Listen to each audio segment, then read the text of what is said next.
Hello everyone, welcome back to Xylem learning. It's me Muhammad Shafeeq V K, your chemistry teacher. മക്കളെ എല്ലാവർക്കും സുഖമാണെന്ന് വിചാരിക്കുന്നു. നമ്മൾ NCERT-യിലെ കുറച്ച് ഇമ്പോർട്ടൻ്റ് ആയിട്ടുള്ള കുറച്ച് ചോദ്യങ്ങൾ നമുക്കൊന്ന് ചെയ്ത് നോക്കാം. തീർച്ചയായിട്ടും NCERT നിങ്ങൾ അറിയുക എന്നുള്ളത് സ്റ്റേറ്റ് സിലബസ് ആണെങ്കിൽ കൂടി നിങ്ങൾക്ക് അത്രയ്ക്ക് ഇമ്പോർട്ടൻ്റ് ആണ്. കാരണം എന്താണെന്ന് വെച്ചാൽ നമ്മൾ ബോർഡ് എക്സാം ഓറിയൻറ്റഡ് ആയി മാത്രം പഠിക്കുക മാത്രമല്ല ചെയ്യേണ്ടത്, NCERT കൂടി അറിഞ്ഞു പോകേണ്ടതുണ്ട്. കാരണം നിങ്ങൾക്കൊരു പക്ഷേ നിങ്ങളുടെ ക്വസ്റ്റ്യൻ എങ്ങനെയൊക്കെ ഡീവിയേറ്റ് ചെയ്ത് ചോദിച്ചാലും, അതല്ലെങ്കിൽ നിങ്ങൾക്ക് ക്വസ്റ്റ്യൻ പാറ്റേൺ മാറിയാലും, എങ്ങനെയൊക്കെ മാറുകയാണെങ്കിലും NCERT ആണ് എല്ലാത്തിനും എന്താ പറയുക ഒരു ബേസ് എന്ന് പറയുന്നത്. സോ ആ NCERT-യിലുള്ള ചോദ്യങ്ങൾ നമ്മൾ ചെയ്തു പഠിക്കുകയും അതിനെ നമ്മൾ പരിചയപ്പെടുകയും ചെയ്താൽ എങ്ങനെയൊക്കെ ചോദ്യങ്ങൾ മാറി വന്നാലും നമുക്ക് എന്ത് ചെയ്യാൻ പറ്റൂടാ, നമുക്ക് അത് അറ്റൻഡ് ചെയ്യാനായിട്ട് സാധിക്കും. സോ അതിന് വേണ്ടിയിട്ടാണ് ക്രാക്ക് NCERT എന്ന് പറഞ്ഞിട്ടുള്ളൊരു എന്താ പറയുക ഒരു സീരീസ് തന്നെ സൈലം നിങ്ങൾക്കായിട്ട് അവതരിപ്പിക്കുന്നത്. നോക്കാം, നമ്മളുടെ ചാപ്റ്റർ ഏതാണെന്ന് ചോദിച്ചാൽ organic chemistry some basic principles and techniques എന്നുള്ള ചാപ്റ്ററിൽ നിന്നാണ്. അപ്പോൾ കുറച്ച് ഇമ്പോർട്ടൻ്റ് ആയിട്ടുള്ള ക്വസ്റ്റ്യൻസ് മാത്രമാണ് സാർ ഇപ്പോൾ ഇവിടെ ചെയ്യുന്നത്. ഇത് മക്കൾക്കൊരു മോട്ടിവേഷൻ കൂടിയാണ്. NCERT-യിലുള്ള എക്സസൈസുകളും സോൾവഡ് ക്വസ്റ്റ്യൻസ് ആവട്ടെ, ഇൻ ടെക്സ്റ്റ് ക്വസ്റ്റ്യൻ ആവട്ടെ, ഇതൊക്കെ ചെയ്ത് പഠിക്കണം എന്നുള്ളത് നിങ്ങൾക്കൊരു അറിയിപ്പ് കൂടിയാണ്. നോക്കണേ മക്കളെ, ഇവിടെ നമ്മൾ ആദ്യമായിട്ട് ചോദിച്ചിട്ടുള്ളത് എന്താണ്? ഹൈബ്രിഡൈസേഷൻ കാണാനാണ് പറഞ്ഞിട്ടുള്ളത്. കാർബൺ ആറ്റത്തിൻ്റെ ഹൈബ്രിഡൈസേഷൻ കാണാനാണ്. ഓരോ കോമ്പൗണ്ടും സാർ ഇവിടേക്ക് എടുത്തു വരയ്ക്കാം. ആദ്യം തന്നിട്ടുള്ളത് CH2 double bond C double bond O എന്നുള്ളതാണ്. മക്കൾക്ക് ഹൈബ്രിഡൈസേഷൻ മുമ്പ് സാർ ഒരു കാര്യം പറഞ്ഞുതരാം. മറ്റൊന്നുമല്ലടാ, ഒരു കാർബണ് ചുറ്റും എത്ര സിഗ്മ ബോണ്ട് ഉണ്ടെന്ന് നോക്കിയാൽ നമുക്ക് എന്ത് കിട്ടും? അതിന്റെ ഹൈബ്രിഡൈസേഷൻ കിട്ടും. സിമ്പിൾ ആയിട്ട് ട്രിക്ക് പഠിച്ചു വെക്കുക. എന്താ മക്കളെ, കാർബൺ എന്ന് പറയുന്നത് അതിന് ചുറ്റും, കാർബണിന്റെ ചുറ്റും മക്കളെ നോക്കണേ, കാർബൺ മാത്രമാണ് ഈ ഒരു കാര്യം സാർ പറയുന്നത്. അതായത് ടോട്ടൽ 4 സിഗ്മ ബോണ്ടുകളാണ് ഉള്ളതെങ്കിൽ നമുക്ക് പറയാം ഒരു എസും 3 പിയും അഥവാ sp3 ആയിരിക്കും അതിൻ്റെ ഹൈബ്രിഡൈസേഷൻ. sp3 ആണ് ഹൈബ്രിഡൈസേഷൻ എങ്കിൽ അതിൻ്റെ ഷേപ്പ് ടെട്രാഹെഡ്രൽ ഷേപ്പ് ആയിരിക്കും. ഇനിയോ ഒരു കാർബണിന്റെ ചുറ്റും 3 സിഗ്മ ബോണ്ടുകളാണ് ഉള്ളതെങ്കിൽ അതിൻ്റെ ഹൈബ്രിഡൈസേഷൻ sp2 ആയിരിക്കും. അതായത് അതിൻ്റെ ഷേപ്പ് ട്രയഗണൽ പ്ലനാർ ആയിരിക്കും. ഇനി ഒരു കാർബണിന് ചുറ്റും 2 സിഗ്മ ബോണ്ടുകളാണ് ഉള്ളതെങ്കിൽ അപ്പോൾ അതിൻ്റെ ഹൈബ്രിഡൈസേഷൻ sp ആയിരിക്കും. sp മീൻസ് അതിൻ്റെ അർത്ഥം ലീനിയർ ഷേപ്പ് ആയിരിക്കും. ഓക്കെ, അപ്പോൾ മക്കൾ നോക്കുക, ഈ കാർബണ് എത്ര സിഗ്മ ബോണ്ടുകൾ ഉണ്ടാക്കിയിട്ടുണ്ട്? ഹൈഡ്രജൻ ആയിട്ട് കാർബൺ എന്തായാലും സിംഗിൾ ബോണ്ടുകളെ ഉണ്ടാക്കുകയുള്ളൂ. അങ്ങനെ ആകുമ്പോൾ ഇതിന് ഇന്ന് ഞാൻ ഡീറ്റെയിൽ ആയിട്ട് വരച്ചു നോക്കാം. CH2 എന്നുള്ളതിനെ സാറിന് എന്ത് ചെയ്യാം, ഇങ്ങനെ വരയ്ക്കാൻ പറ്റുമല്ലോ. CH double bond C double bond O. മക്കളെ, കാർബൺ ഹൈബ്രിഡൈസേഷൻ മാത്രമാണ് ചോദിച്ചിട്ടുള്ളത്. ആദ്യം സാറ് ഈ കാർബണ് ചുറ്റും എത്ര സിഗ്മ ബോണ്ട് ഉണ്ട്? 1, 2 and 3. ഇതൊരു പൈ ബോണ്ടാണ്, അപ്പോൾ അതിനെ കൂട്ടേണ്ടതില്ല ഹൈബ്രിഡൈസേഷനിലേക്ക്. ഹൈബ്രിഡ് ഓർബിറ്റൽസ് എപ്പോഴും സിഗ്മ ബോണ്ടുകൾ മാത്രമേ ഉണ്ടാക്കുകയുള്ളൂ. നിങ്ങൾ പഠിച്ചിട്ടുണ്ടാവും കെമിക്കൽ ബോണ്ടിങ്ങിൽ. അപ്പം 3 സിഗ്മ ബോണ്ടുകളാണ് ഇതിന് ചുറ്റുമുള്ളത്. അങ്ങനെയാണെങ്കിൽ ഇതിന്റെ ഹൈബ്രിഡൈസേഷൻ നമുക്ക് എങ്ങനെ എഴുതാം? ഇതിന്റെ ഹൈബ്രിഡൈസേഷൻ നമുക്ക് എഴുതാൻ പറ്റും. എന്താണടാ? sp2 ഹൈബ്രിഡൈസേഷൻ ആണ് ഈ കാർബൺ ഉണ്ടാവുക. ഓക്കെ, ഇതാണ് ഇവിടെയുള്ള ഹൈബ്രിഡൈസേഷൻ. ഇനി അങ്ങനെ തന്നെ നമ്മൾ ഈ കാർബണെ നോക്കുകയാണെങ്കിൽ അതിന് ചുറ്റും ഓൾറെഡി ഈ സിഗ്മ ബോണ്ട് ഉണ്ട്, അതിന് പുറമെ ഈ ഒരു സിഗ്മ ബോണ്ട് കൂടിയാണുള്ളത്. ബാക്കി രണ്ടും പൈ ബോണ്ടുകളാണ്. അപ്പൊ രണ്ടും സിഗ്മ ബോണ്ടാണ്. അപ്പോൾ 2 സിഗ്മ ബോണ്ട് ആണെങ്കിൽ sp ഹൈബ്രിഡൈസേഷൻ ആണ് നമുക്ക് കിട്ടും. ഇങ്ങനെ നമുക്ക് ഓരോ കോമ്പൗണ്ട് നമുക്ക് എന്ത് ചെയ്യാൻ പറ്റും? എടുത്ത് പഠിക്കാനായിട്ട് സാധിക്കും. സോ ഈ ഒരു കോമ്പൗണ്ട് നമ്മൾ കഴിഞ്ഞു. ഇനി CH3 CH double bond CH2 എന്നുള്ള കോമ്പൗണ്ടിലേക്ക് നമുക്കൊന്ന് ശ്രദ്ധിക്കാം. നോക്കണേ മക്കളെ, ആ ഒരു കോമ്പൗണ്ട് എടുക്കുകയാണെങ്കിൽ യെസ് സാർ അതിനൊന്ന് ഡീറ്റെയിൽ ആയിട്ട് ഇവിടേക്ക് വരയ്ക്കാം. നോക്കണേ, യെസ്, എന്താണ്? CH3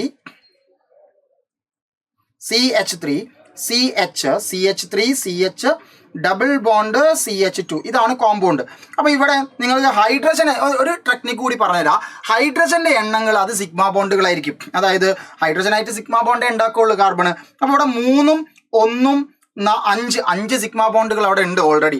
അപ്പൊ ഈ കാർബൺ 3 ഹൈഡ്രജൻ ആയിട്ട് കൂടിയിട്ടുണ്ടെങ്കിൽ 3 സിഗ്മ ബോണ്ടുകൾ ഉണ്ടാക്കിയിട്ടുണ്ടായിരിക്കും. അതിന് പുറമെ മറ്റൊരു കാർബണുമായിട്ട് ഇവിടെ ഒരു സിഗ്മ ബോണ്ട് ഉണ്ട്, ഇവിടെ ഇതൊരു സിഗ്മ ബോണ്ടും ഇതൊരു പൈ ബോണ്ടുമാണ്. അപ്പൊ ആദ്യം സാർ ഈ കാർബൺ മാത്രം നോക്കുകയാണെങ്കിൽ 3 ഹൈഡ്രജൻ ആയിട്ടുള്ള സിഗ്മ ബോണ്ട് അഥവാ 3 എണ്ണം പ്ലസ് ഈ ഒരു സിഗ്മ ബോണ്ടും 4 സിഗ്മ ബോണ്ടാണ്. അപ്പൊ ഇവിടുത്തെ ഹൈബ്രിഡൈസേഷൻ sp3 ഹൈബ്രിഡൈസേഷൻ ആണ്. ഇനി ഈ കാർബൺ നോക്കിയേ, ഇവിടേക്കൊരു സിഗ്മ ബോണ്ട്, ഇവിടേക്കൊരു സിഗ്മ ബോണ്ട്, കൂടാതെ ഒരു ഹൈഡ്രജൻ ഉണ്ട്. അപ്പൊ 3 സിഗ്മ ബോണ്ടാണ്. അപ്പോൾ sp2 ഹൈബ്രിഡൈസേഷൻ ആണ്.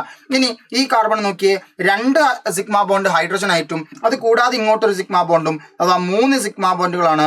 അതുകൊണ്ട് എന്താണ് ഇവിടെയും sp2 ഹൈബ്രിഡൈസേഷൻ ആണ്. ഓക്കെ മക്കളെ, അപ്പോൾ ഹൈബ്രിഡൈസേഷൻ കണ്ടെത്തുന്നതിനെ പറ്റി നിങ്ങൾക്ക് എന്താ ഒരു ഐഡിയ ആയല്ലോ. ഇതുപോലെ നമുക്ക് ഏത് ചോദ്യങ്ങളും ചെയ്യാനായിട്ട് സാധിക്കും. സാറ് അടുത്തൊരു കോമ്പൗണ്ട്, ഇനി എല്ലാം നമ്മൾ ചെയ്യേണ്ട ഒരു ആവശ്യമുണ്ടോ? നോക്കണേ, നിങ്ങൾ ഈ ഒരു കോമ്പൗണ്ട് നോക്കാം. CH2 യെസ് CH2 എന്താണ്? ഡബിൾ ബോണ്ട് CH CN എന്ന് പറയുമ്പോൾ കാർബണും നൈട്രജനും തമ്മിൽ ട്രിപ്പിൾ ബോണ്ട് ആണ് എന്ന് നിങ്ങൾ മനസ്സിലാക്കണം. ഇവിടെ എന്താണ്, ഇവിടെ സിംഗിൾ ബോണ്ട് ആയിരിക്കും. അപ്പോൾ മക്കളെ ഇത് നമുക്ക് അറിയണം, ഒരു സ്ട്രക്ചറിനെ പറ്റി ഏകദേശം ഒരു ഐഡിയ ഉണ്ടായെങ്കിൽ മാത്രമേ നമുക്കിത് ചെയ്യാൻ പറ്റുള്ളൂ. അത് ബൈ എക്സ്പീരിയൻസ് നമ്മൾ ഉണ്ടാക്കിയിരിക്കണം. സോ ഇവിടെ ഒരു സിഗ്മ ബോണ്ട് ഉണ്ട്, ഇവിടെ ഒരു സിഗ്മ ബോണ്ട് ഉണ്ട്, അത് കൂടാതെ ഇവിടെ ഒരു സിഗ്മ ബോണ്ട് ഉണ്ട്. ഓക്കെ, അപ്പോൾ മക്കളെ ഓരോ കാർബണെ എടുത്ത് നോക്കാം. ഈ കാർബൺ ആണെങ്കിൽ 2 ഹൈഡ്രജനും പിന്നെ ഈ സിഗ്മ ബോണ്ടും, ടോട്ടൽ 3 സിഗ്മ ബോണ്ട്. അപ്പോൾ sp2 ഹൈബ്രിഡൈസേഷൻ ആണ്. ഈ കാർബൺ എങ്ങനെയാണ്, ചുറ്റും 2 സിഗ്മ ബോണ്ട് കാർബൺ ആയിട്ടുണ്ട്, അതിന് പുറമെ ഒരു ഹൈഡ്രജനും. അപ്പൊ 3 സിഗ്മ ബോണ്ടുകളാണുള്ളത്. ദാറ്റ് മീൻസ് എന്താണടാ, sp2 ഹൈബ്രിഡൈസേഷൻ ആണ്. റെഡി അല്ലേ? ഇനി അടുത്തതായിട്ട് നമുക്ക് നോക്കാം, ഈ ഒരു കാർബണെ ശ്രദ്ധിക്കാം. ഈ കാർബൺ ആകെ 2 സിഗ്മ ബോണ്ടേ ഉള്ളൂ, കാരണം ഹൈഡ്രജൻ ആയിട്ട് കണക്ഷൻ ഒന്നുമില്ല. അപ്പൊ sp ഹൈബ്രിഡൈസേഷൻ ആണ്. ഇങ്ങനെ തുടങ്ങി നമുക്ക് ഏതും കണ്ടെത്താം. അടുത്തത് C6H6 എന്നാണ് അടുത്ത കോമ്പൗണ്ട് പറഞ്ഞിട്ടുള്ളത്. കണ്ടാൽ തന്നെ അറിയാം ഇത് ആരാണടാ, ബെൻസീൻ ആണ്. ബെൻസീൻ എന്ന് പറയുമ്പോൾ നിങ്ങൾക്ക് അറിയാലോടാ മക്കളെ, ബെൻസീൻ എന്ന് പറയുമ്പോൾ ആൾട്ടർനേറ്റീവ് ഡബിൾ ബോണ്ടും എല്ലാ കാർബണിന്റെ മേലെയും ഒരു ഹൈഡ്രജനും ഉണ്ടായിരിക്കും, അല്ലേ മക്കളെ? ഒരു ഹൈഡ്രജനും ഉണ്ടായിരിക്കും.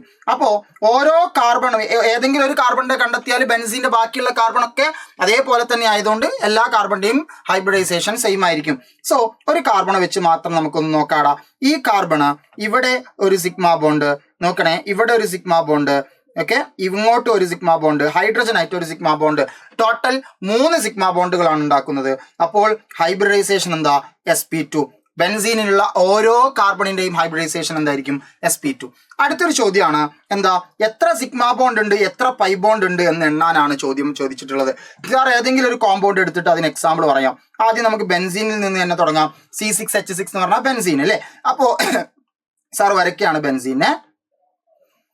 അപ്പോൾ ഇവിടെ 1 2 3 ഇവിടെ ആൾട്ടർനേറ്റീവ് ഡബിൾ ബോണ്ട്, ഇവിടെ ഹൈഡ്രജൻ നമ്മൾ സാധാരണ ഇടാറില്ല, എന്നാലും ഇവിടെ സിഗ്മ ബോണ്ട് എണ്ണാനാണ്. അതുകൊണ്ട് നമ്മൾ ഇട്ട് വെച്ചാൽ നമുക്ക് എന്തായിരിക്കും, എണ്ണാൻ ഒരു സിമ്പിൾ ആയിട്ടിരിക്കും, അല്ലെങ്കിൽ മനസ്സിൽ നമ്മൾ ഓർക്കേണ്ടി വരും ഹൈഡ്രജൻ അവിടെ ഉണ്ട് എന്നുള്ളത്. അപ്പോൾ മക്കളെ സിഗ്മ ബോണ്ട് സാർ എഴുതാം. ഇവിടെ sigma sigma sigma sigma sigma sigma, hydrogen ആയിട്ടൊക്കെ 6 സിഗ്മ ബോണ്ടുകളുണ്ട്. അത് കൂടാതെ എന്താണെടാ, 1 2 3 4 5 6 6 സിഗ്മ ബോണ്ട് ആ റിങ്ങിന്റെ ഉള്ളിലുണ്ട്. ഇനി എന്താണ്, 3 പൈ ബോണ്ടുകളാണ്. ഡബിൾ ബോണ്ട് എന്ന് പറയുമ്പോൾ ഒരു പൈ ബോണ്ട് ഒരു സിഗ്മ ബോണ്ട് ആയിരിക്കും. 3 പൈ ബോണ്ടുകളുണ്ട്. അപ്പൊ ടോട്ടൽ സിഗ്മ ബോണ്ട് എന്താ, 6 സിഗ്മ ബോണ്ടുകളുണ്ട്. പിന്നെന്താടാ, 3 പൈ ബോണ്ടുകളുണ്ട് എന്നെന്ത് ചെയ്യാൻ പറ്റും, നമുക്ക് പറയാനായിട്ട് സാധിക്കും. സോ ഇതേപോലെ നിങ്ങൾക്ക് എന്ത് ചെയ്യാം, ഓരോ കോമ്പൗണ്ടും നിങ്ങൾക്ക് എന്ത് ചെയ്യാൻ പറ്റണം, എടുത്ത് എഴുതാനായിട്ട് സാധിക്കണം. അവിടെ ശ്രദ്ധിക്കേണ്ട കാര്യം, നമ്മളിപ്പോൾ കാർബണിന്റെ കാര്യം മാത്രമേ പറഞ്ഞുള്ളൂ. കാർബൺ അല്ലാത്ത ആളുകൾക്കും സിഗ്മ ബോണ്ടും പൈ ബോണ്ടുകളൊക്കെ ഉണ്ട്. അപ്പം ഹൈബ്രിഡൈസേഷൻ കാർബണിൻ്റെത് മാത്രം ചോദിച്ചത് കൊണ്ടാണ് നമ്മൾ എന്ത് ചെയ്തത്, അവരെ മാത്രം ഫോക്കസ് ചെയ്തത്, ബാക്കിയുള്ള എലമെന്റ്സ് നമ്മൾ എടുത്തിട്ടില്ല. എന്നാൽ മക്കളോട് പറയാണ്, സിഗ്മ ബോണ്ടും പൈ ബോണ്ടും കാണാനേ പറഞ്ഞിട്ടുള്ളൂ, അത് കാർബണിൻ്റെതാണെന്നോ ഹൈഡ്രജൻ്റെതാണെന്നോ ഒന്നും പറഞ്ഞിട്ടില്ല. ഇങ്ങനെ ആകുമ്പോൾ ബാക്കിയുള്ള എലമെന്റ്സിന്റെയും എന്ത് ചെയ്യണം, നമ്മൾ ചെയ്യണം. ഇവിടെ ഇപ്പോൾ എല്ലാ എക്സാമ്പിളും സാർ ചെയ്യുന്നില്ല, മക്കൾക്ക് ഒരു ഐഡിയ ഉണ്ടാക്കി തരികയാണ്. ബാക്കിയുള്ള എക്സാമ്പിളൊക്കെ നിങ്ങൾ എന്ത് ചെയ്യണം, ചെയ്ത് നോക്കണം. അപ്പോൾ CH3NO2, അപ്പോൾ ആദ്യം നമുക്കൊരു ഐഡിയ വേണം. CH3 എന്ന് പറയുമ്പോൾ 3 ഹൈഡ്രജൻ സിഗ്മ ബോണ്ടുകളായിട്ട് അറ്റാച്ച് ചെയ്ത് കിടക്കുന്നു. പിന്നെ ഒന്ന് നൈട്രജൻ NO2 ആയിട്ടാണ്. NO2 എന്ന് പറയുമ്പോൾ മക്കളെ നിങ്ങൾ മനസ്സിലാക്കുക, നൈട്രജന് എങ്ങനെയാണ് NO2 ഉണ്ടാക്കിയിരിക്കുന്നത്. Nitrogen double bond O single bond O, ഇതാണ് NO2ന്റെ സ്ട്രക്ചർ ആയിട്ട് വരുന്നത്. NO2ന്റെ സ്ട്രക്ചർ ആയിട്ട് വരുന്നത്. സോ മക്കളെ ഇവിടെ സിഗ്മ ബോണ്ടും പൈ ബോണ്ടും എണ്ണുമ്പോൾ ഇവിടെ 1 2 3 4 5 6 സിഗ്മ ബോണ്ടുകളുണ്ട്, ഒരൊറ്റ പൈ ബോണ്ട് മാത്രമാണ് ഉള്ളത്. അപ്പോൾ ടോട്ടൽ 6 സിഗ്മ ബോണ്ടുകളുണ്ട്, ഒരു പൈ ബോണ്ട് ഉണ്ട്. അപ്പൊ ഇത് കണ്ടുപിടിക്കാൻ ആകെ നമുക്ക് അറിയേണ്ട കാര്യം എന്താണ്, സിംഗിൾ ബോണ്ട് ആണെങ്കിൽ ഒരു സിഗ്മ ബോണ്ട് ആണെന്നും, ഡബിൾ ബോണ്ട് ആണെങ്കിൽ ഒരു സിഗ്മ ബോണ്ടും ഒരു പൈ ബോണ്ടും ആണെന്നും, ട്രിപ്പിൾ ബോണ്ട് ആണെങ്കിൽ ഒരു സിഗ്മ ബോണ്ടും ബാക്കി 2 എണ്ണവും പൈ ബോണ്ട് ആണെന്നുള്ള ഈ ഒരു ഐഡിയ ഉള്ള ഏതൊരാൾക്കും നമുക്ക് എന്ത് ചെയ്യാൻ പറ്റും, ഈ ഇങ്ങനെയുള്ള ചോദ്യങ്ങൾക്ക് ആൻസർ ചെയ്യാനായിട്ട് സാധിക്കും. സോ ഇത് മക്കളെ മറന്നു പോകണ്ട, നിങ്ങളുടെ എക്സാമിന് ഒരു പക്ഷേ ചോദിക്കാൻ ചാൻസ് ഉള്ള ചോദ്യമാണിത്. ഓക്കെ, ഈ ഹൈബ്രിഡൈസേഷനും അതുപോലെ തന്നെ എന്താണടാ ഈ സിഗ്മ പൈ ബോണ്ടുകളുടെ എണ്ണവും. ഇനി write bond line formulas of isopropyl alcohol. Isopropyl ആൽക്കഹോളിന്റെ ബോണ്ട് ലൈൻ സ്ട്രക്ചർ ആണ് വരയ്ക്കാൻ പറഞ്ഞത്. അപ്പൊ ആദ്യം അതിന്റെ റിയൽ സ്ട്രക്ചർ നമുക്കൊന്ന് വരച്ചു നോക്കാം. മക്കളെ ഐസോപ്രൊപ്പൈൽ എന്ന് പറഞ്ഞാൽ എന്താ, 3 കാർബൺ ഉള്ള ഒരു ബ്രാഞ്ച് ആയിരിക്കും. അതിൽ നടുവിലുള്ള കാർബൺ ആണ് ബ്രാഞ്ചിങ് കാർബൺ എങ്കിൽ അതാണ് ഐസോപ്രൊപ്പൈൽ എന്ന് പറയുന്നത്. എന്നാൽ ഐസോപ്രൊപ്പൈൽ ആൽക്കഹോൾ എന്ന് പറയുമ്പോൾ ഇവിടെ ആരാണ് വന്നിട്ടുള്ളത്, OH ആണ്. ഇതിപ്പോ അതിന്റെ എന്താണ്, റിയൽ ആയിട്ടുള്ള സ്ട്രക്ചർ ആണ്. അപ്പോൾ ഇതിന്റെ നമ്മൾ എന്താ വരയ്ക്കാൻ പോണത്, ഐസോപ്രൊപ്പൈൽ ആൽക്കഹോൾ എന്ന് പറയുമ്പോൾ IUPAC നെയിം അല്ല കേട്ടോ, കോമൺ നെയിം ആണ്. ഐസോപ്രൊപ്പൈൽ ആൽക്കഹോൾ എന്ന് പറയുമ്പോൾ. ഓക്കെ, ഇതിന് IUPAC എന്താ? പ്രൊപ്പാൻ 2 ആണ്, നിങ്ങൾക്ക് അറിയാം. എനിവേ, അപ്പോൾ ഇനി ഇതിന്റെ ബോണ്ട് ലൈൻ 3 കാർബൺ ആണുള്ളത്. അപ്പം ബോണ്ട് ലൈൻ വരയ്ക്കുമ്പോൾ മക്കൾക്ക് അറിയാം എന്താണ്, ഒരു കാർബൺ ഞാനിവിടെ പെന്ന് തൊട്ടാൽ തന്നെ ഒരു കാർബണായി. ഇനി എന്താണ്, ഇവിടെ രണ്ടാമത്തെ കാർബൺ. ഓക്കെ, ദെൻ നമ്മൾ എന്ത് ചെയ്യുന്നു, അവിടുന്ന് അടുത്ത കാർബൺ. അപ്പൊ 3 കാർബണുകളായി. ബോണ്ട് ലൈൻ എന്ന് പറയുമ്പോൾ ഈ കോർണറുകളും എൻഡുകളൊക്കെ എന്തായിരിക്കും? കാർബണുകളായിരിക്കും. 3 കാർബണിൽ സെന്ററിലെ കാർബണിൽ OH ഉണ്ട്. നമ്മൾ കാർബണും ഹൈഡ്രജൻ അല്ലാത്ത അറ്റാച്ച്മെന്റ് ഒക്കെ കാണിക്കണം എന്നാണ് ബോണ്ട് ലൈനിലുള്ള നമ്മുടെ റൂൾ. അപ്പൊ ഇതാണ് ഐസോപ്രോപ്പൈൽ ആൽക്കഹോൾ. വളരെ സിമ്പിൾ അല്ലേ അതിന്റെ ബോണ്ട് ലൈൻ സ്ട്രക്ചർ. ഇനി എന്താ അടുത്തത്? 2,3 ഡൈമീഥൈൽ ബ്യൂട്ടനാൽ. അതാണ് നമ്മളോട് വരയ്ക്കാൻ പറഞ്ഞിട്ടുള്ളത്. എന്താണ്? 2,3 ഡൈമീഥൈൽ ബ്യൂട്ടനാൽ. നമുക്ക് അങ്ങനെ അത് വരച്ചു നോക്കാം. എങ്ങനെയാണ് നോക്കിയേ. ബ്യൂട്ടനാൽ എന്ന് പറയുമ്പോൾ 4 കാർബൺ, 1 2 3 4. ബ്യൂട്ടനാൽ എന്ന് പറയുമ്പോൾ ആൽഡിഹൈഡ് ആണ്. അപ്പൊ അതിൽ ഒരു കാർബൺ എന്താണ്? CHO അഥവാ ആൽഡിഹൈഡ് ഗ്രൂപ്പാണ്. ഇനി എന്താ മക്കളെ അടുത്തതായിട്ടുള്ളത്? ഈ ബാക്കിയുള്ള കാർബണുകൾക്കൊക്കെ നമ്മൾ ഹൈഡ്രജൻ ഫില്ല് ചെയ്യാം. ഇവിടെ എന്താണടാ? CH3 CH2 CH2 എന്ന് എഴുതാം. ഇതിന്റെ ബോണ്ട് ലൈൻ എങ്ങനെ വരയ്ക്കുക? Total 4 carbon. അപ്പൊ 1 2 and 3 and 4. ഈ ലാസ്റ്റത്തെ കാർബൺ എന്താണ്? CHO ആണ്. അപ്പൊ അതിന് നമ്മൾ സ്പെഷ്യൽ ആയിട്ട് ഫംഗ്ഷൻ ഗ്രൂപ്പ് ആയതുകൊണ്ട് സ്പെഷ്യൽ ആയിട്ട് അവിടെ എഴുതി വെച്ചു. ബാക്കിയുള്ളതൊക്കെ ഇതാ ഇതേപോലെ ഇട്ട് വെച്ചാൽ മതി. ഓക്കെ, ഇനി എന്താണെടാ അടുത്തത്? ഹെപ്റ്റാൻ 4 എന്നുള്ളതാണ് അടുത്ത ക്വസ്റ്റ്യൻ ആയിട്ട് വന്നിട്ടുള്ളത്. ഹെപ്റ്റാൻ എന്ന് പറയുമ്പോൾ 7 കാർബൺ, 1 2 3 4 5 6 7 7 കാർബൺ. അതിൽ നാലാമത്തത് ONE ആണ്. 1 2 3 4. നാലാമത്തത് ONE മീൻസ് എന്താ? കീറ്റോൺ ആണ്. അപ്പൊ ബാക്കിയുള്ളതൊക്കെ എന്തായിരിക്കും? നമ്മൾ ഹൈഡ്രജൻ വെച്ച് ഫില്ല് ചെയ്യേണ്ടി വരും. ഓക്കെ, ഹൈഡ്രജന്റെ എങ്ങനെ എണ്ണം കണക്കാക്കുക എന്നൊക്കെ നിങ്ങൾക്ക് അറിയാലോ. 4 എണ്ണത്തിന് എത്ര ഹൈഡ്രജൻ വേണം എന്ന് നോക്കിയിട്ടാണ് നമ്മൾ എന്ത് ചെയ്യുന്നത്? ഹൈഡ്രജൻ ഫില്ലാക്കുന്നത്. ഓക്കെ ആണല്ലോ. ഓക്കെ, അപ്പൊ ഇതിന് നമ്മൾ എങ്ങനെയാണ് ഇതിന്റെ ബോണ്ട് ലൈൻ വരയ്ക്കുക?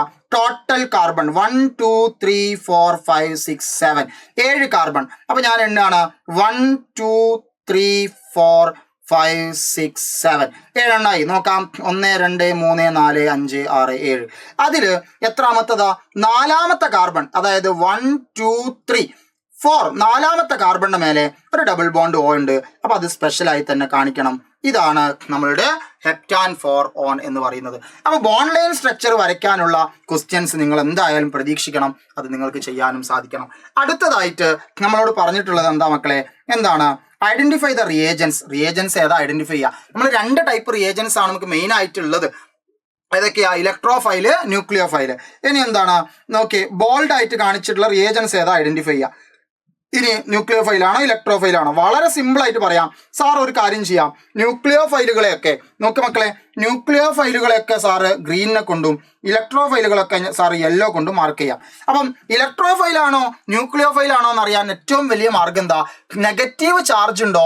ഇലക്ട്രോൺ റിച്ച് ആയിട്ടുള്ള ആളുകൾ ന്യൂക്ലിയോഫൈലാണ്. നെഗറ്റീവ് ചാർജ് ഉണ്ടെങ്കിൽ തീർച്ചയായിട്ടും അതെന്തായിരിക്കും? ഇലക്ട്രോൺ റിച്ച് ആണ്. അപ്പൊ അത് ന്യൂക്ലിയോഫൈലാണ്. അപ്പൊ ഇവിടെ ഇത് ന്യൂക്ലിയോഫൈലാണ്, ഇതും ന്യൂക്ലിയോഫൈലാണ്. എന്നാൽ ഇവിടെ കാണുന്നത് ഒരു കാർബോ കാറ്റയോൺ ആണ്. പോസിറ്റീവ് ചാർജ് എന്ന് പറയുമ്പോൾ ഇലക്ട്രോൺ ഡെഫിഷ്യന്റ് ആണ്, ഇലക്ട്രോൺ ഇല്ലാത്ത അവസ്ഥയാണ്. അപ്പൊ അതെന്താണടാ? ഇലക്ട്രോഫൈലാണ്. ഇലക്ട്രോണിനോടായിരിക്കും അതിന് താല്പര്യം ഉണ്ടായിരിക്കുക. സോ അത് നമ്മൾ സിമ്പിൾ ആയിട്ട് തിരിച്ചറിയാം. പക്ഷെ ഞാൻ ഇവിടുന്ന് ഒരു ചോദ്യം കൂടി മക്കളോട് പറയാണ്. Differentiate between electrophile and nucleophile എന്നുള്ളത് എപ്പോഴും ചോദിക്കാവുന്ന ചോദ്യമാണ്. അതിന്റെ എക്സാമ്പിൾസ് നിങ്ങൾ എന്ത് ചെയ്യുക? പഠിച്ചു വെക്കുക. ഓക്കെ, അപ്പോ നോക്കിയ മക്കളെ, അടുത്തതായിട്ട് നമുക്ക് കുറച്ചുകൂടി സ്റ്റാൻഡേർഡ് ആയിട്ടുള്ള ക്വസ്റ്റ്യൻസിലേക്ക് പോകാം. ഫോർ ദ ബോണ്ട് ക്ലീവേജ് നമ്മൾ ഹോമോലിറ്റിക് ഫിഷനും ഹെട്രോലിറ്റിക് ഫിഷനും പഠിച്ചിട്ടുണ്ട് അല്ലേ? അതിനാണ് ബോണ്ട് ക്ലീവേജുകൾ എന്ന് പറയുന്നത്. Bond fission used curved arrow use ചെയ്യും. ഹാഫ് കേർവ്ഡ് ആരോയും അല്ലെങ്കിൽ ഫുൾ ആയിട്ടുള്ള കേർവ്ഡ് ആരോയും യൂസ് ചെയ്യും. ഓക്കെ, സോറി, ഹാഫ് ഹുക്ക് ആരോയും ഫുൾ ഹുക്ക് ആരോയും നമ്മൾ യൂസ് ചെയ്യാറുണ്ട്. Okay, show the electron flow and classify as homolysis or heterolysis. Identify the reactive intermediate produced as free radical, carbocation and carbanion. താഴെക്കിടുന്ന ഇക്വേഷൻസിന്റെ എങ്ങോട്ടാണ് electron flow ചെയ്തത് എന്നുള്ളത് നമ്മൾ curved ആരോ വെച്ച് represent ചെയ്യുകയും അവിടെ ഫോം ചെയ്തത് ഏത് തരം ഇന്റർമീഡിയറ്റ് ആണ്? 3 ഇന്റർമീഡിയറ്റുകളാണ് നമ്മൾ പഠിച്ചിട്ടുള്ളത്. Carbocation, carbanion and free radicals. അത് ഏതാണെന്ന് ഐഡന്റിഫൈ ചെയ്യാം. ഓക്കെ, അപ്പൊ മക്കളെ നോക്കിയേ, ഇവിടെ എന്താണ് ആദ്യമായിട്ട്? ഇത് കണ്ടാൽ തന്നെ അറിയാം ഇവിടെ ഫോം ചെയ്തത് ഓഡ് നമ്പർ ഓഫ് ഇലക്ട്രോൺ ഉള്ള ഇന്റർമീഡിയറ്റ് ആണ്. അതിന് നമ്മൾ വിളിക്കുന്ന പേരാണല്ലോ ഫ്രീ റാഡിക്കൽസ് എന്ന് പറയുന്നത്. അത് എപ്പോഴാണ് നടക്കുക? ഹോമോളിസിസ് സംഭവിച്ചാലാണ് നടക്കുക. ഹോമോളിസിസ് നമ്മൾ എങ്ങനെയാ കാണിക്കുക? ഈ ഓക്സിജൻ അതിന്റെ ഇലക്ട്രോൺ അഥവാ ഹാഫ് ഹുക്ക് ആരോ കൊണ്ടാണ് നമ്മൾ ഹോമോളിസിസ് കാണിക്കുക. അപ്പൊ ഈ ഓക്സിജൻ അതിന്റെ ഇലക്ട്രോൺ എടുത്തു, ഈ ഓക്സിജൻ അതിൻ്റെ ഇലക്ട്രോൺ ഇങ്ങോട്ട് എടുത്തു. ഓക്കെ, ഇങ്ങനെയാണ് അതിൻ്റെ കേർവ്ഡ് ആരോ മാർക്ക് ചെയ്യാനായിട്ട് സാധിക്കുക. ഉണ്ടായിട്ടുള്ള ആളാരാണ്? ഫ്രീ റാഡിക്കൽസ് ആണ് നമ്മൾ പറയാനായിട്ട് സാധിക്കും. ഇനി അടുത്ത നോക്കിക്കേ, ഒരു OH മൈനസ് അവർ ന്യൂക്ലിയോഫൈലാണ്. ഈ അപ്പോൾ എപ്പോഴും മക്കളെ കേർവ്ഡ് ആരോ സ്റ്റാർട്ട് ചെയ്യേണ്ടത് ഇലക്ട്രോൺ ഉള്ള സ്ഥലത്തു നിന്നും ഇലക്ട്രോൺ ഇല്ലാത്ത സ്ഥലത്തേക്കായിരിക്കണം. അതായത് നെഗറ്റീവിൽ നിന്നും അല്ലെങ്കിൽ ഇലക്ട്രോൺ പെയറിൽ നിന്നുമായിരിക്കും നമ്മൾ എന്ത് ചെയ്യണം, ഈ ആരോ സ്റ്റാർട്ട് ചെയ്യേണ്ടത്. ഒരിക്കലും ആ ആരോയുടെ ആ എൻഡ് അഥവാ ഹെഡ് ഒരിക്കലും ഇലക്ട്രോണിന്റെ മേലെ നിങ്ങൾക്ക് വരയ്ക്കാനായിട്ട് പറ്റില്ല. അത് റൂളിനെതിരാണ്. സോ ഇവിടെ ആരോ തുടങ്ങേണ്ടത് ഇവിടെ നിന്നാണ്. സാർ ഇങ്ങനെ മനസ്സിലാക്കി, ഇവിടെയാണ് ഇലക്ട്രോൺ ഉള്ളത് അല്ലേ? നെഗറ്റീവ് കാണുന്നുണ്ടല്ലോ. എന്താ അവിടെ സംഭവിച്ചത് മക്കളെ? ഇവിടെ നെഗറ്റീവ് ചാർജായി മാറി ആര്? ഈ കാർബൺ. അപ്പൊ ഈ കാർബൺ നെഗറ്റീവ് ചാർജ് ആയിട്ട് മാറിയിട്ടുണ്ടെങ്കിൽ തീർച്ചയായിട്ടും ഈ കാർബണിലേക്ക് എന്ത് വന്നിട്ടുണ്ടാകണം? ഒരു ബോണ്ട് അല്ലെങ്കിൽ ഇലക്ട്രോൺ വന്നിട്ടുണ്ടാകണം. സാർ ഈ കാർബൺ മാത്രം ഇവിടെ കാണിക്കാം. ഇവിടെ ശരിക്കും Cl ഉള്ളത് CH3 ആണെന്നുള്ള മക്കൾക്ക് അറിയാലോ, ബോണ്ട് ലൈൻ സ്ട്രക്ചർ നോക്കുകയാണെങ്കിൽ. അപ്പൊ ഇവിടെ സംഭവിച്ചത് എന്താണ് മക്കളെ? ഇവിടെ സംഭവിച്ചത് മറ്റൊന്നുമല്ല, ഇതിലുള്ള ഒരു ഹൈഡ്രജൻ, മക്കളെ കേൾക്കണേ, ഒരു ഹൈഡ്രജന്റെ ഇലക്ട്രോൺ പെയറിനെ ആരെടുക്കുകയാണ്? മുഴുവനായിട്ട് ഹെട്രോളിസിസ് നടന്നിട്ട് കാർബൺ എടുക്കുകയാണ്. അപ്പോൾ നമുക്ക് എന്താ കിട്ടുക? ഒരു H+ കിട്ടും, C ഇവിടെ മൈനസും കിട്ടും. ആ H+ ഈ OH മൈനസും കൂടി കമ്പൈൻ ചെയ്തിട്ടാണ് ഇവിടെ എന്തുണ്ടായിട്ടുള്ളത്? ഇവിടെ വാട്ടർ പ്രൊഡ്യൂസ് ചെയ്തിട്ടുള്ളത്. അപ്പൊ മക്കൾ ഇവിടെ നോക്കിയേ, ഇവിടെ ഉണ്ടായിട്ടുള്ളത് എന്താണ്? കാർബൺ നെഗറ്റീവ് ആയിട്ടുള്ള ഈ ഒരു റിയാക്ഷനെ കൊണ്ട് കാർബൺ നെഗറ്റീവ് ആയിട്ടുള്ള കാർബാനിയോൺ ആണ് ഇവിടുത്തെ എന്തടാ? കാർബാനിയോൺ ആണ് ഇവിടുത്തെ ഇന്റർമീഡിയറ്റ് എന്ന് പറയുന്നത്. ഓക്കെ, ഇവിടുത്തെ ഇന്റർമീഡിയറ്റ് നമ്മൾ തിരിച്ചറിഞ്ഞു, കാർബാനിയോൺ ആണ്. ഇവിടെ നടന്നിട്ടുള്ള ക്ലീവേജ് എന്ത് ക്ലീവേജാ? ഹെട്രോലിറ്റിക് ക്ലീവേജ് ആണ് എന്ന് മനസ്സിലാക്കി. ഒരു ആറ്റം ഫുൾ ഇലക്ട്രോൺ ഒരു ആറ്റത്തിന്റെ മുകളിലേക്കാണ് പോയിട്ടുള്ളത്. ഇനി അടുത്ത് നോക്കാം. ഇത് ന്യൂട്രൽ ആയിട്ടുള്ള ഒരു കോമ്പൗണ്ട് ആയിരുന്നു. ഇവിടെയൊക്കെ കാർബൺ ഉണ്ടെന്ന് മക്കൾക്ക് അസ്യൂം ചെയ്യാൻ അറിയാലോ അല്ലെ? ഓക്കെ, ഇതെന്തായി? പ്ലസ് ചാർജായി ആര്? ഈ കാർബൺ. ഈ Br മൈനസ് ഉണ്ടായിട്ടുണ്ട്. എങ്ങനെയായിരിക്കും Br മൈനസ് ആയിട്ടുണ്ടാവുക? ഈ ഇലക്ട്രോൺ പെയറിനെ മൊത്തമായിട്ട് കാർബണിന്റെ കയ്യിൽ നിന്നും ആര് മേടിച്ചിട്ടുണ്ടാകും? Br ഇങ്ങോട്ട് കൊണ്ടുപോയിട്ടുണ്ടാകും. അപ്പോൾ Brന്റെ ബ്രോമിന്റെ മുകളിൽ ഒരു ഇലക്ട്രോൺ പെയർ അധികമായി വരുന്നത് കൊണ്ടാണ് ഈ മൈനസ് ചാർജ് വന്നിട്ടുള്ളത്. ഓക്കെ, എന്നാൽ ഈ കാർബണിന് അതിന്റെ ഒരു ഇലക്ട്രോൺ നഷ്ടപ്പെട്ടത് കൊണ്ട് കാർബണിന്റെ ചാർജ് എന്തായിരിക്കും? പ്ലസ് ചാർജ് ആയിരിക്കും. കാർബണിന് പ്ലസ് ചാർജ് കിട്ടിയാൽ അവിടെ അങ്ങനെയുള്ള ഇന്റർമീഡിയറ്റുകളെ വിളിക്കുന്ന പേരാണ് കാർബോ കാറ്റയോൺ എന്ന് വിളിക്കുന്നത്. ഇനി അടുത്തത് ബെൻസീൻ ആണ്. ഈ ബെൻസീനിലേക്ക് ഇലക്ട്രോഫൈൽ അഥവാ പോസിറ്റീവ് ചാർജുള്ള ഏതോ ഒരു ഇലക്ട്രോഫൈൽ വന്നപ്പോൾ എന്തായി മക്കളെ? നമുക്ക് ഇങ്ങനെ ഒരു പ്രൊഡക്റ്റ് കിട്ടി. എന്താ അവിടെ സംഭവിച്ചിട്ടുണ്ടാവുക? മക്കൾ നോക്കിക്കേ, ഇവിടെ സംഭവിച്ചിട്ടുള്ള കാര്യം എന്തായിരിക്കും? ഇത്രയേ ഉള്ളൂ. നോക്കിക്കേ, ഈ ഇലക്ട്രോഫൈലിന് ഇവിടെ അറ്റാച്ച് ചെയ്യണമെങ്കിൽ, അതായത് ഈ ഭാഗത്ത് വന്ന് ഇലക്ട്രോഫൈൽ എന്ത് ചെയ്തിട്ടുണ്ട്? അറ്റാച്ച് ചെയ്തിട്ടുണ്ട്. അങ്ങനെയാണെങ്കിൽ ഇലക്ട്രോഫൈലിന് ഇവിടെ അറ്റാച്ച് ചെയ്യണമെങ്കിൽ എന്ത് സംഭവിക്കണം? നിങ്ങൾ തന്നെ പറ. ഇവിടെ നിന്നും ഈ പ്ലസ് അറ്റാച്ച് ചെയ്യണമെങ്കിൽ ഇവിടെ ഒരു മൈനസ് രൂപപ്പെടണം. എന്നാലല്ലേ പ്ലസ്സിന് ഇങ്ങോട്ട് അറ്റാച്ച് ചെയ്യാൻ പറ്റുള്ളൂ. അപ്പൊ ആ മൈനസ് ആവാൻ വേണ്ടിയിട്ട് മക്കളെ സാർ ആദ്യം എന്ത് ചെയ്യുന്നു? ഇവിടെയുള്ള ഈ ബോണ്ട് പെയറിനെ ഈ കാർബൺ ആറ്റത്തിന്റെ മുകളിലേക്ക് ഷിഫ്റ്റ് ചെയ്യുന്നു. അപ്പൊ മക്കൾ നോക്കിയേ, ഈ ബോണ്ട് പെയറിൽ ഈ ഇലക്ട്രോൺ ഈ കാർബണിൻ്റെതാണെങ്കിൽ കൂടി ഈ ഇലക്ട്രോൺ ഇവൻ്റെതായിരുന്നു. സ്വാഭാവികമായിട്ടും ഈ എക്സ്ട്രാ ഇലക്ട്രോൺ ഇവന് ലഭിക്കുകയാണ്.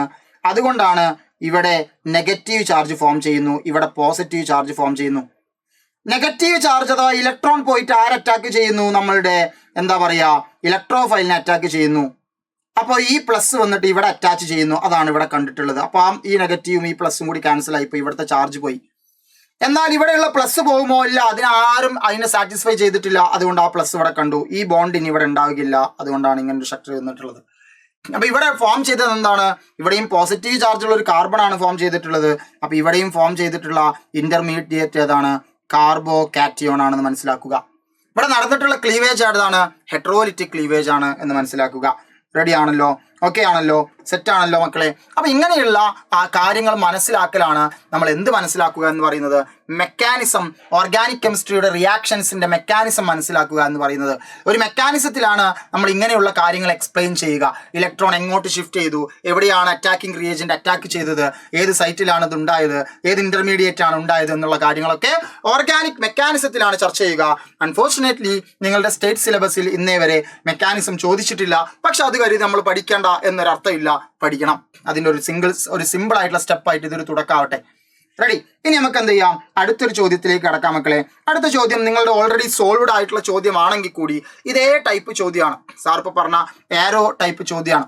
മക്കൾ നോക്കിക്കേടാ, ഇവിടെ using curved arrow notation show the formation of reactive intermediates when the following covalent bonds undergo heterolytic cleavage. അപ്പൊ അവർ തന്നെ പറഞ്ഞു ഹെട്രോലിറ്റിക് ക്ലീവേജ് ആണ് നടക്കുന്നത്. അപ്പൊ ഉണ്ടാകുന്ന ഇന്റർമീഡിയറ്റ് നമ്മൾ കാണിച്ചു കൊടുക്കണം. നമുക്ക് ചെയ്തു കൊടുക്കാടാ. ആദ്യമായിട്ട് നമുക്ക് ആരെടുക്കാം? CH3 SCH3 എടുക്കാം. മക്കൾക്ക് അറിയാം കാർബൺ എന്ന ആറ്റത്തിനേക്കാൾ ഇലക്ട്രോനെഗറ്റിവിറ്റി കൂടിയ ഒരു ആറ്റമാണ് ആര്? നമ്മളുടെ സൾഫർ. അപ്പൊ സ്വാഭാവികമായിട്ടും എന്ത് ചെയ്യും? ഈ സൾഫർ ഈ ഇലക്ട്രോൺ പെയറിനെ ഇങ്ങോട്ട് വലിക്കും, അതായത് സൾഫറിന്റെ അരികിലേക്ക് വലിക്കും. അപ്പോൾ സ്വാഭാവികമായിട്ടും അവിടെ ഫോം ചെയ്യുന്ന കാർബണിന്റെ ചാർജ് എന്തായിരിക്കും? പ്ലസ് ചാർജ് ആയിരിക്കും. അതേപോലെ SCH3യുടെ ചാർജ് എന്തായിരിക്കും? മൈനസ് ആയിരിക്കും. SCH3യുടെ ചാർജ് എന്തായിരിക്കും? മൈനസ് ആയിരിക്കും. ഇനി അടുത്ത അപ്പോൾ ഇവിടെ ഫോം ചെയ്ത എന്താ? ഇതൊരു കാർബോകാറ്റിയോൺ ആണ്, ഇതൊരു ആനിയോൺ ആണ്, നോർമൽ സൾഫറിന്റെ ഒരു ആനിയോൺ ആണ്. ഓക്കെ, റെഡി ആണല്ലോ? ഓക്കെ ആണല്ലോ. ഇനി അടുത്തത് എന്താണ് മക്കളെ? CH3CN എന്ന് പറഞ്ഞിട്ടുള്ള ഒരു കോമ്പൗണ്ട് ആണ്. എന്തായിരുന്നു? CH3CN എന്ന് പറയുന്ന കോമ്പൗണ്ട് ആണ്. റെഡി?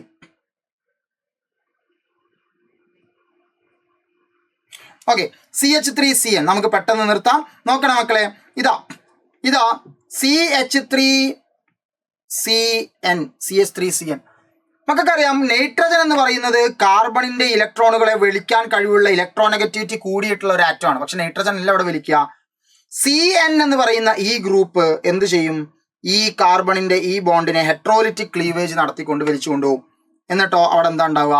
CH3+ എന്ന മീഥൈൽ കാർബോകാറ്റിയോണും CN- എന്ന ആനിയോണും ഉണ്ടാവും. ഓക്കെ, ഇനി എന്താണ് അടുത്തതായിട്ട് വരുന്നത്? Yes, CH3Cu. നമുക്കറിയാം മെറ്റൽസ് ആയിട്ടുള്ള ആളുകളൊക്കെ പൊതുവെ ഇലക്ട്രോ പോസിറ്റീവ് ആണ്, ഇലക്ട്രോണെ ഡൊണേറ്റ് ചെയ്ത് ശീലമുള്ള ആളുകളാണ്. അപ്പൊ ഒരിക്കലും കോപ്പറിന് ഇലക്ട്രോൺ ഇങ്ങോട്ട് വലിക്കാൻ സാധിക്കില്ല. അതിന് പകരം കോപ്പറിനേക്കാൾ ഇലക്ട്രോനെഗറ്റിവിറ്റി കൂടിയ ആള് കാർബൺ ആയിരിക്കും. അതുകൊണ്ട് ഇവിടെ ബോണ്ട് ഷിഫ്റ്റിംഗ് നടക്കുക ഇങ്ങോട്ടായിരിക്കും, അല്ലെങ്കിൽ ഇലക്ട്രോൺ പെയർ പോവുക കാർബണിന്റെ മുകളിലേറ്റായിരിക്കും.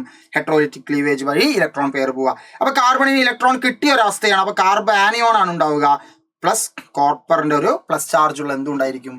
കാറ്റിയോൺ ഉണ്ടായിരിക്കും. സോ നമുക്ക് അവസാനത്തെ 2 ചോദ്യങ്ങളിലേക്ക് കടക്കാം. അവസാനത്തെ ചോദ്യങ്ങൾ എന്താന്ന് വെച്ചാൽ, ആദ്യത്തെ ചോദ്യം IUPAC നെയിം ഈ കണ്ടവന്റെ ഒക്കെ ഇടാനാണ്. പെട്ടെന്ന് ചെയ്യാം മക്കളെ. ഇതൊരു ബെൻസീൻ ആണല്ലോ അല്ലെ? ബെൻസീനിന്റെ മുകളിൽ 1, 2, 3 കാർബൺ അല്ലെ മക്കളെ? നോക്കണേ, ബെൻസീൻ റിങ്ങിന്റെ മുകളിൽ ഒരു സ്ഥലത്ത് ഇത് കാർബൺ ആക്കരുത്, ബെൻസീന്റെ കാർബൺ ആണ് കേട്ടോ. അത് കഴിഞ്ഞ് 1, 2, 3 കാർബൺ, അതോ പ്രൊപ്പൈൽ. അപ്പൊ നമുക്ക് എങ്ങനെ പറയാം? പ്രൊപ്പൈൽ ബെൻസീൻ എന്ന് വിളിക്കാം. എന്താ വിളിക്കാൻ പറ്റുക? Propyl benzene. ഇതിന്റെ പേരെന്താ? എയുടെ പേരെന്താ? Propyl benzene. ബെൻസീനിന്റെ മുകളിൽ പ്രൊപ്പൈൽ എന്ത് വന്നിട്ടുണ്ട്? ബ്രാഞ്ച് വന്നിട്ടുണ്ട്. നമുക്ക് ബി നോക്കാം. ഇവനെ ഇത് നൈട്രൈലാണ്. അപ്പോൾ അതിൽ എത്ര കാർബണാ? 1, 2, 3, 4, 5 കാർബൺ ഉണ്ട്. നൈട്രൈലിന്റെ കാർബൺ ഉൾപ്പെടെ 5 കാർബൺ ഉണ്ട്. പ്രയോറിറ്റി കൂടിയ ആളാരാണ്? നൈട്രൈൽ തന്നെയാണ്. അപ്പൊ ഇവിടുന്ന് എണ്ണണം. അതില് 1, 2, 3, 4, 5 അഞ്ചാമത്തെ 5 കാർബൺ ഉണ്ട്. അപ്പൊ പെൻഡൈൻ നൈട്രൈലാണ്. പെൻഡൈൻ നൈട്രൈൽ, അങ്ങനെയാണ് നമ്മൾ നൈട്രൈലിന്റെ പേരിടുക. അതിൽ 3ാമത്തെ കാർബണിൽ ആരുണ്ട്? ഒരു CH3 ഉണ്ട്. ഇങ്ങനെ വരച്ച അതിന്റെ അർത്ഥം ഒരു മീഥൈൽ ഗ്രൂപ്പ് ഉണ്ട്. അപ്പൊ എങ്ങനെയാ പേര് വരിക? 3ാമത്തെ കാർബണിൽ മീഥൈൽ ഗ്രൂപ്പ് വന്നു, 3 മീഥൈൽ. അങ്ങനെ വന്നിട്ടുള്ള 5 കാർബൺ. അപ്പൊ പെൻഡൈൻ. അവസാനം എന്താണ്? നൈട്രൈൽ എന്നാണ് CNന്റെ സഫിക്സ് ആയിട്ട് വരിക. റെഡി? ഇനി അടുത്ത ക്വസ്റ്റ്യൻ നോക്ക്. ഇതിൽ മെയിൻ ചെയിൻ 1, 2, 3, 4, 5, 6, 7 ഇതാണ് മെയിൻ ചെയിൻ ആയിട്ട് വരുന്നത്. ബാക്കി എങ്ങനെ എണ്ണിയാലും ഇതിൽ 7 ആണ് മാക്സിമം ഉള്ളത്. അപ്പൊ ഹെപ്റ്റൈൻ ആണ്, ഫുള്ള് സിംഗിൾ ബോണ്ടും ആണല്ലോ, ഹെപ്റ്റൈൻ ആണ്. അതിൽ ഇവിടെ നിന്ന് എണ്ണുമ്പോൾ 1, 2, 3ാമത്തതിലും 4, 5, 6ലുമാണ് ബ്രാഞ്ച്, 3 മാറും. പക്ഷെ അതിനേക്കാൾ നല്ലത് ഇവിടുന്ന് എണ്ണലാണ്. അപ്പോ 2ാമത്തെ കാർബണിലും ഇത് 1, ഇത് 2, ഇത് 3, ഇത് 4, ഇത് 5, ഇത് 6, ഇത് 7. അപ്പോൾ മക്കളെ 2ാമത്തെ കാർബണിലും 5ാമത്തെ കാർബണിലും മീഥൈൽ ബ്രാഞ്ച് ഉണ്ടെന്ന് മനസ്സിലാവും. ഒരു വര മാപ്പിട് വരച്ചാൽ നമുക്ക് എങ്ങനെ വരയ്ക്കാം? 2,5 2 മീഥൈൽ ഉണ്ടായതുകൊണ്ട് ഡൈമീഥൈൽ എന്ന് പറയാം. ഓക്കെ മക്കളെ? യെസ്, അങ്ങനെ പറഞ്ഞിട്ടുള്ള 7 കാർബൺ ഹെപ്റ്റാണ്. സിംഗിൾ ബോണ്ടുകൾ ആയതുകൊണ്ട് ഹെപ്റ്റൈൻ. ഓക്കെ, അടുത്തൊരു നെയിമിങ് നോക്കിയാലോ. നോക്കിക്കേ 1 2 3 4 5 6 7 7 കാർബൺ ഉണ്ട്. അതില് മൂന്നാമത്തെ കാർബണിൽ ഇവിടെ നിന്നുമ്പോൾ 1 2 മൂന്നാമത്തെ കാർബണിൽ ആരുണ്ട്? ഒരു ക്ലോറിനുണ്ട്, ഒരു ബ്രോമിനുണ്ട്. അപ്പൊ ആൽഫബറ്റിക്കലി ആരെയാണ് നമ്മൾ ആദ്യം എഴുതുക? ബ്രോമിനെയാണ്. അപ്പൊ 3 ബ്രോമോ, പിന്നെന്താണ് 3 ക്ലോറോ, പിന്നെന്താ ബാക്കി ഉണ്ടാവുക? 3 ബ്രോമോ 3 ക്ലോറോ, പിന്നെ എത്ര കാർബൺ ആയിരുന്നു നമ്മൾ എണ്ണിയത്? 1 2 3 4 5 6 7 7 കാർബൺ ആണ്. അതുകൊണ്ട് ഹെപ്റ്റെയിൻ എന്ന് നമുക്ക് ആൻസർ ചെയ്താനായിട്ട് സാധിക്കും. റെഡി? ഇനി നമുക്ക് അടുത്ത ലാസ്റ്റ് 2 എണ്ണം ഉള്ളത്. ഇതെന്താ? ഇവിടെ ഒരു ഇതാണ് കാർബൺ, ഇത് കാർബൺ അല്ല, അത് ക്ലോറിൻ ആണ് അല്ലേ? ഓക്കെ, അപ്പൊ ഇതെന്താണ്? COOH എന്ന് പറഞ്ഞാൽ ആരാണ്? ആൽഡിഹൈഡ് ആണ്. ആരാണ്? ആൽഡിഹൈഡ് ആണ്. CHO ആണിത്. ഇത് ശരിക്കും ഇങ്ങോട്ട് എടുത്തു വരയ്ക്കുകയാണെങ്കിൽ 1 2 3 കാർബൺ,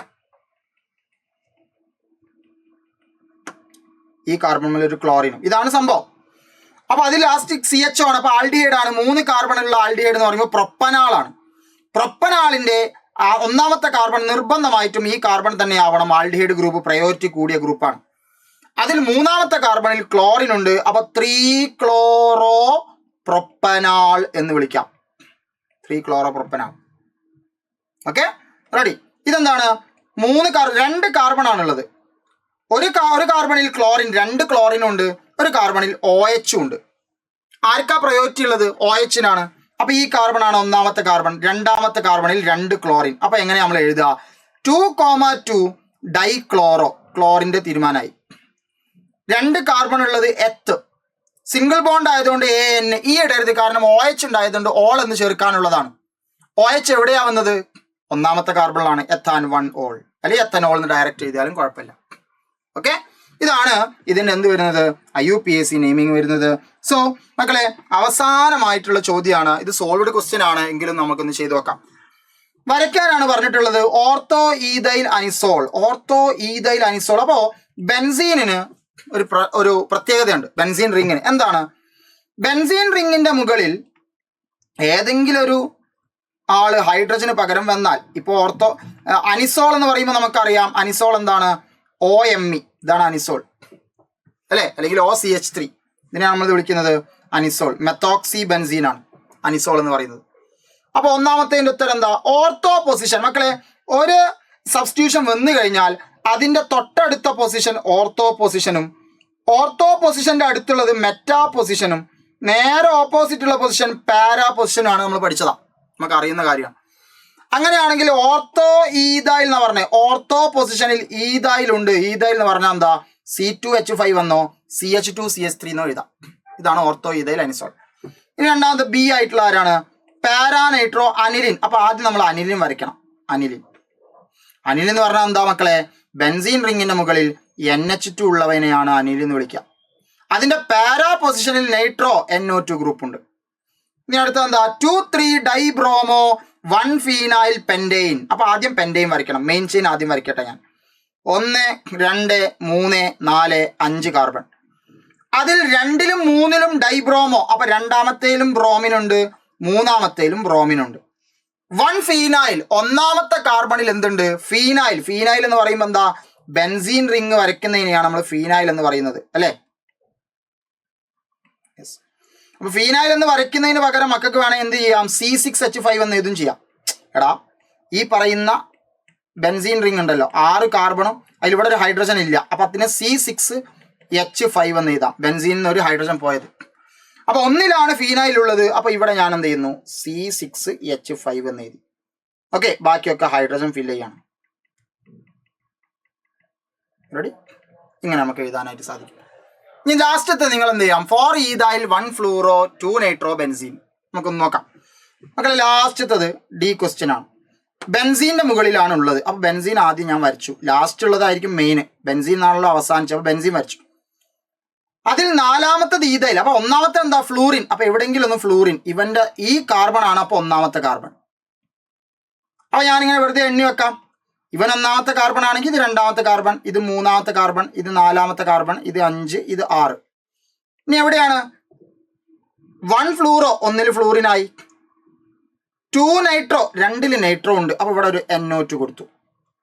ഫോർ ഈതൈൽ, നാലാമത്തേൽ ഈതൈൽ ഉണ്ട്, C2H5 കൊടുത്തു, കഴിഞ്ഞു. ഇതാണ് കോമ്പൗണ്ട്. Ready, set. അപ്പം ഇങ്ങനെ വരയ്ക്കാൻ ശ്രമിക്കുക.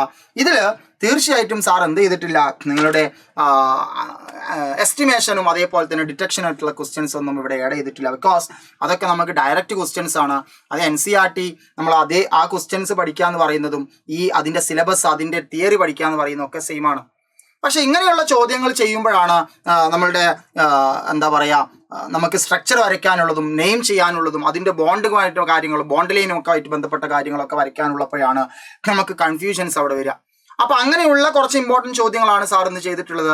തീർച്ചയായിട്ടും നിങ്ങൾക്ക് ആവശ്യമുള്ള NCERTയിലെ ചോദ്യങ്ങൾ ഏതാണെന്നുള്ളത് നിങ്ങൾ കമൻറ്റ് ബോക്സിൽ നിങ്ങൾ കമൻ്റായിട്ട് പറയുകയാണെങ്കിൽ അതൊക്കെ കൂട്ടി ഒരു വീഡിയോ ആയിട്ട് വീണ്ടും വരാൻ ഞാൻ നോക്കാമെന്ന് അറിയിക്കുകയാണ്. സോ ഇതിൻ്റെ കാര്യങ്ങൾ പഠിച്ചതിന് ശേഷം ഇതിൻ്റെ അഭിപ്രായം, ഈ ഒരു സീരീസിനെ പറ്റിയുള്ള അഭിപ്രായം നിങ്ങൾക്ക് ഉപകാരപ്പെടുന്നുണ്ടോ ഇല്ലയോ എന്നുള്ളതൊക്കെ മക്കൾ കമൻറ്റ് ചെയ്യുക. സോ എല്ലാ ലൈവുകളും കാര്യങ്ങളൊക്കെ കാണാനായിട്ട് ശ്രമിക്കുക. നമുക്ക് വീണ്ടും കാണാം. Signing off.